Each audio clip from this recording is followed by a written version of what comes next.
Ben, thank you.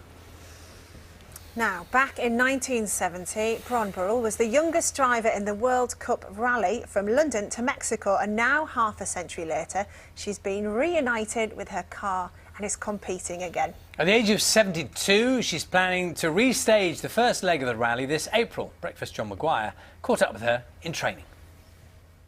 There were so many people, they were staggered, there were so many people interested in the rally.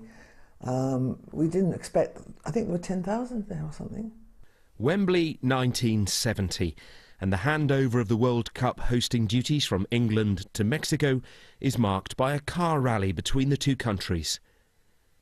Sir Alf Ramsey waves them off, and in car 20, 3 women about to start one of the toughest rallies ever staged. We were going to be away for 6 weeks. It seemed like a lifetime, but it wasn't a lifetime, it was a flash. Gosh, there's us in our lovely green C&A dresses and red puffer jackets.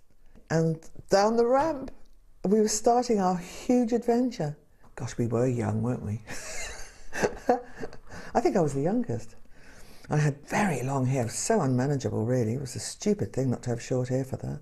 The team was well prepared, mechanically and personally. So we decided the best bet here was to have paper knickers. So we had colour-coded paper knickers. I think mine were probably white. Tish was pink and Tina was blue. So we could discard, didn't have to worry about washing knickers. They were forewarned of the dangers along the 16,000-mile route, but decided against being forearmed.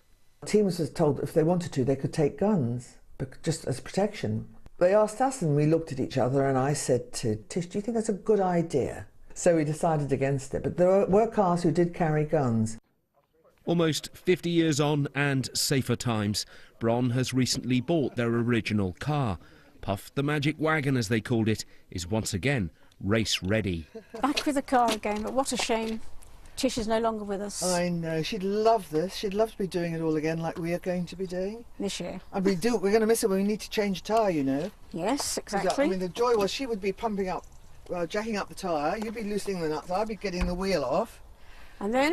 Give you the wheel, you give me the wheel, back on the roof or in the car. Throw it into the car. Minute and 50 seconds? That was right. Something like that we did. bad. Tell you what, should we take her around the track?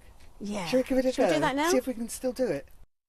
Bron hasn't driven competitively since the early 70s, but you would never guess. Well, as you can see, Bron definitely comes from a rallying background. She's certainly not lacking in confidence out there in the car today, but you also see as well she's making quite a lot of little mistakes there, and that's why she's coming back to us a little bit in the future to have those tweaked. In April, they'll drive to Portugal once again, this time in a classic car rally. It's a bit more controlled because of health and safety. You know, you can't do what you used to do. We used to do rallies and have one night's sleep in 5 days. Not anymore. Well, the sport may have changed, but the car, and especially the driver, look as fast and furious as ever. John Maguire, BBC News, Oxfordshire. That's Bron, 72 years old, she's not hanging around, is she? She's the type of person you want to take you to work on a morning. Brilliant. Well, good luck to Bron. That's a really good thing to be doing, isn't it?